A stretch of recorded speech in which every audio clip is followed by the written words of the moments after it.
Allez, salut les gars, voilà, c'est toujours moi de Sam Hospital et vous avez vu la tête, vous avez vu l'écran, vous êtes là sur la chaîne de Monsieur le Russe 225. Voilà, donc j'ai fait cette petite vidéo là pour ceux par exemple comme ça qui m'ont sollicité et qui m'ont posé des questions en ce qui concerne la bourse de la Russie, c'est-à-dire l'après-bourse, voilà, ou bien l'après-admission à la bourse de la Russie. Donc ces personnes m'ont posé la question à savoir qu'est-ce qui va se passer pour ceux, par exemple, comme ça, qui seront sélectionnés pour la bourse de la Russie. N'oubliez pas, je le dis encore, avant de pouvoir suivre la vidéo, essayez de donner un like, voilà, c'est hyper important. Essayez aussi de liker ma vidéo, voilà. Et je sais que j'aide assez de personnes, sincèrement, ça, je le sais. Et je remercie encore ceux qui le confirment à chaque instant en m'écrivant des messages pour me remercier et tout ça. Ça fait vraiment plaisir. Et de savoir que nous aidons au moins au maximum des étudiants qui veulent venir en Russie et qui n'ont pas vraiment d'informations sur la Russie et comment ça se passe et tout ça. On avait eu aussi les mêmes réflexions, on avait eu aussi les mêmes intentions, voilà, mais on n'avait pas de réponse. On était obligé de venir et d'affronter ces éléments-là. Donc aujourd'hui, vous avez l'opportunité d'avoir plusieurs personnes, peut-être sur YouTube, qui essaient comme ça de vous expliquer, qui font le maximum pour vous donner un peu d'orientation. Donc, ça fait vraiment plaisir de vraiment vous aider. Donc, comme je le disais, n'oubliez pas de liker la vidéo, c'est aussi hyper important. C'est tout ce que vous pouvez faire pour moi. Voilà, donc essayez de liker la vidéo, ça va vraiment me faire plaisir. Et ce que je voulais vous dire, c'est quoi? C'est qu'il y a ceux comme ça qui m'écrivent pour demander comment est-ce qu'on va faire après bourse, c'est-à-dire une fois qu'on a la bourse, comment est-ce qu'on va faire, comment ça va se passer pour pouvoir passer à la seconde étape et tout ça. Donc, comme je l'ai dit, il y a plusieurs types d'événements, c'est-à-dire avant même de pouvoir postuler à la bourse, avant de pouvoir recevoir l'appel à candidature, vous savez déjà qu'il y a d'autres qui ont reçu par le biais de leur état, c'est-à-dire par le biais de leur gouvernement.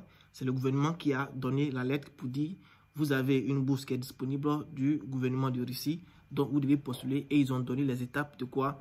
De la procédure. Et je sais que en ce qui concerne ces personnes-là et ces gouvernements, l'étape de procédure, vous devez déjà soumettre vos dossiers en ligne et après, vous devez aussi aller déposer vos dossiers dans des endroits qui leur ont précisé eux-mêmes. Voilà, donc essayez de suivre leur procédure, c'est hyper important. Maintenant, il y a d'autres comme ça où le gouvernement leur a dit comme ça, vous devez soumettre d'abord en ligne. En ligne, c'est pour tout le monde. Voilà, c'est parce que c'est là-bas que les résultats vont se passer et c'est par là que vous serez dirigé dans votre université parce qu'il y aura votre numéro matriculant sur le site lorsque vous serez sélectionné. Voilà, c'est hyper important de s'enregistrer en ligne. Donc, une fois que vous avez fini maintenant de vous enregistrer en ligne, si vous êtes sélectionné, qu'est-ce que vous allez faire? Je répète encore, les filles, essayez de postuler au maximum parce que vous avez assez de chances de pouvoir obtenir ces bourses-là. Donc, une fois que vous avez postulé maintenant et que vous êtes sélectionné, comment ça va se passer? Vous allez avoir des messages, c'est-à-dire ou bien l'appel de l'ambassade ou bien du consul. Vous comprenez? Voilà, donc l'ambassade dans votre pays, ils vont vous appeler pour vous dire, ok, maintenant que vous êtes sélectionné pour la bourse, donc venez présenter les documents que vous avez déjà mis en ligne. Vous voyez, les documents que vous avez déjà mis en ligne. Mais avant cela, vous allez traduire ces documents-là en russe. Vous comprenez? Vous allez traduire ce document-là en russe pour pouvoir passer le second tour. Donc, je reprends. Le premier tour, vous avez déjà fini. Et une fois que vous êtes sélectionné pour le premier tour, vous allez passer au second tour. Le second tour, il y aura deux phases. Il y a d'autres. Si vous n'avez pas eu, par exemple, comme ça, l'appel à candidature de votre gouvernement, donc vous faites de façon normale, c'est-à-dire vous avez passé le premier tour. Le second tour, vous traduisez votre document et vous traduisez aussi les analyses que vous allez faire, c'est-à-dire l'hépatite A, l'hépatite B, l'hépatite C. Vous allez aussi, en ce qui concerne l'analyse de tuberculose, voilà, excusez-moi, l'analyse de tuberculose, j'essaie un peu de me rappeler de tous ces éléments, l'analyse de tuberculose, et vous allez aussi traduire votre test de VIH. Voilà, donc, une fois que vous avez ces éléments-là, et n'oubliez pas aussi la traduction de votre passeport en langue russe.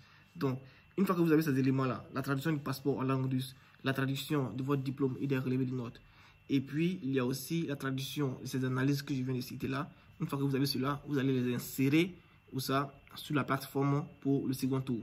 Et en plus, vous allez prendre aussi ces mêmes éléments-là, n'oubliez pas, ce qui est très important, pour aller à l'ambassade, vous devez légaliser vos documents, les originaux.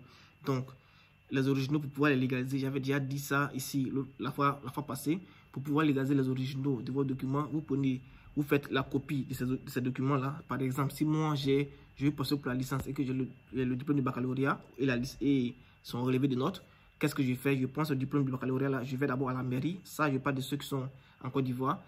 Si dans votre pays c'est identique aussi, essayez comme ça, vous allez voir que ils vont essayer de légaliser ça pour vous. Donc, je vais d'abord à la mairie va légaliser. Une fois que j'ai fini, je pars au ministère de l'Intérieur, ils vont finir de légaliser. Je pars au ministère des Affaires étrangères.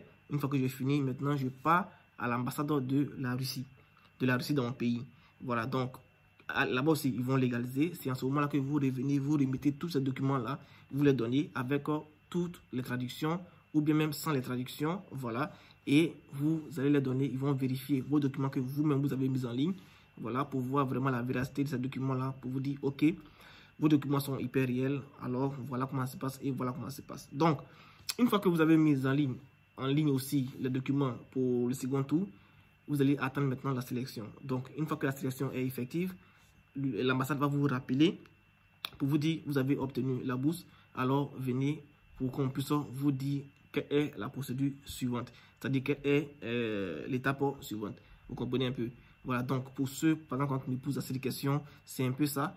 Maintenant, une fois que vous avez été établi pour tout ça, vous avez tout géré, voilà, n'oubliez pas, je vous ai déjà dit que la bourse prend en compte tous les éléments, sauf le billet d'avion. Maintenant, si votre gouvernement veut vous aider pour le billet d'avion, ça va engager vous et votre gouvernement. Sinon, de façon générale, la bourse de Russie prend tout en charge, sauf le billet d'avion. Maintenant, lorsque vous allez arriver sur le territoire russe, voilà, il y aura des universités. Dans les normes, l'université où vous avez postulé, c'est l'université qui vient vous chercher à l'aéroport. Mais il y a plusieurs étudiants qui ont eu cette difficulté-là l'année passée. Par exemple, l'université n'est pas venue les chercher. Dans les normes, vous appelez l'université pour vous dire vous venez tel jour et vous leur envoyez votre billet d'avion.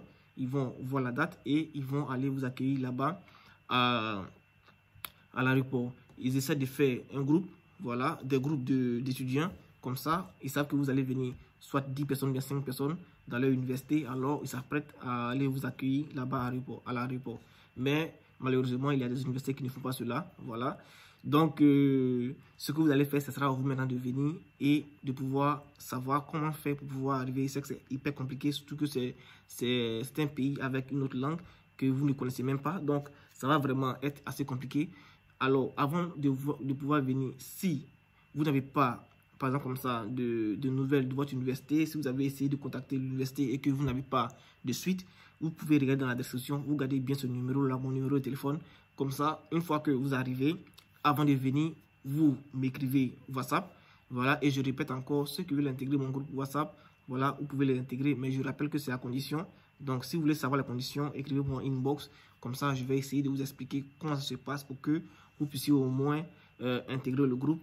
Parce que là-bas, dans le groupe, une fois que je mets des éléments, les liens en statut, en ce qui concerne des universités, des bourses à postuler et tout ça, parce que les bourses que je mets en ligne, ce n'est pas seulement que la Russie, il y a aussi le Canada, il y a plusieurs pays. Voilà, je reçois assez de liens, donc il y a plusieurs pays.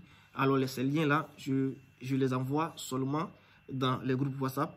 Voilà, donc comme je l'ai dit, le groupe WhatsApp consiste à me soutenir et à vous soutenir aussi. Vous comprenez? Donc, ceux qui veulent vraiment me soutenir, vous intégrez le groupe WhatsApp. Voilà, et de là-bas, si vous demandez quel que soit le lien que vous allez voir, ou bien l'opportunité de bourse que vous allez voir en statut WhatsApp, vous pouvez demander le lien dans ce groupe-là. Je vais vous envoyer le lien dans ce groupe. Ainsi, si vous-même vous voulez postuler, vous pouvez postuler. Maintenant, si vous voulez solliciter nos services pour vous aider à postuler aussi, voilà, ça sera un grand plaisir. Nous sommes déjà ouverts 24/24. Donc, ceux qui sont vraiment intéressés, vous pouvez déjà intégrer le groupe WhatsApp. Donc, comme je le disais, vous prenez comme ça mon numéro de téléphone et vous me contactez au moment de venir. C'est-à-dire, si vous avez acheté votre billet d'avion peut-être à une semaine de votre arrivée ici en Russie, vous m'appelez déjà, comme ça, je vais apprêter le groupe ou bien l'équipe qui doit aller vous accueillir là-bas à l'aéroport pour vous conduire dans votre université tranquillement et sans problème. Voilà, donc c'est un peu ça. Donc, n'oubliez pas, c'est hyper important pour ceux, par exemple, comme ça, qui vont obtenir la bourse. Ce que vous devez faire, c'est de rester assez calme et c'est de pouvoir vous organiser pour pouvoir venir étudier normalement et sans problème. Ici, lorsque vous allez arriver, vous devez être dans un dortoir, voilà. Et à ce qui concerne les boursiers, si vous avez des éléments de cantine dans votre université et tout ça, vous pouvez aller déjeuner tranquillement et sans frais. Tout sera gratuit, comme je l'ai dit, parce que vous êtes boursier de l'État russe. Voilà, donc il y a des organisations. Si je veux tout expliquer, voilà, je vais prendre assez de temps, donc je ne vais pas vraiment vous gêner. Et ce que je vais faire, peut-être après, je vais aussi, ou bien, je pense que j'ai déjà fait plusieurs comme ça de ces vidéos-là. Vous pouvez déjà voir dans la description, ou bien essayer de voir parmi mes vidéos. J'ai fait assez de vidéos comme ça. Vous pouvez voir et puis essayer de vous apprêter au maximum pour pouvoir venir y étudier normalement et sans problème. Donc, n'oubliez pas, en ce qui concerne les bourses de Russie, c'est toujours disponible jusqu'au 20 février et nous suivons des étudiants qui veulent vraiment postuler à cette bourse-là. Voilà, nous avons l'expérience dans le domaine. Donc, ceux qui sont vraiment intéressés, vous pouvez déjà nous contacter inbox. Comme ça, on va essayer de faire ça pour vous et sans problème. Voilà, donc les gars, c'était moi de Samo Hospital. N'oubliez pas, c'est hyper important. Likez la vidéo, c'est aussi très important et ça permet aussi de me soutenir parce que l'algorithme de YouTube travaille avec cela. Voilà, si vous avez des commentaires, laissez les commentaires, laissez vos commentaires. Je vais essayer comme ça de faire des vidéos pour vous répondre à chaque instant que j'ai assez de temps. Voilà, donc les gars, c'était moi de Samo Hospital. Et puis n'oubliez pas, vous êtes sur la chaîne 2, Monsieur le Russe 225. A plus les gars, n'oubliez pas, prenez soin de vous.